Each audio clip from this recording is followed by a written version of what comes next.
வட்டி கட்டலைங்கிறதுக்காக போய் சாமான்சட்டி எதுக்கு வெளியே போடுவானா? குடியிருந்த வீட்டை விட்டு அந்த கடன் வாங்கினால வெளியே தள்ளுவாங்களா? நீங்கள் எத்தனை தற்கொலைகளை பார்க்குறோம்.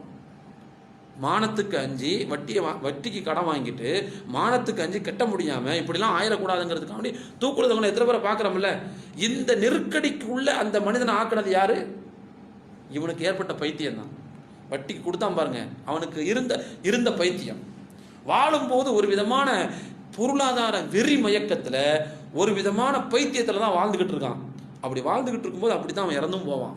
நாளைக்கு மறுமையில் ஷைத்தானால் தீண்டப்பட்ட மனநிலை சரியில்லாத பைத்தியங்களை போலல்லாமல் வேறு யாராகவும் விழமாட்டார்கள் அப்படின்னு நல்லா சொல்கிறான். இது அல்-பக்ரா அத்தியாயத்தில் வருது. அல்-பக்ரா அத்தியாயத்தில் இந்த கடைசி வசனங்கள் ரசூலுல்லாஹ்வுடைய கடைசி காலத்தில் அருளப்பட்டது. எல்லாத்துக்கும் லாஸ்ட்டில் ஃபைனல் ஸ்டேஜில் வரக்கூடிய வசனங்கள் இவை. அப்போது இதில் ஒரு பெரிய கண்டனத்தை எல்லாம் சொல்கிறான். கிறுக்கு பிடிச்ச மாதிரி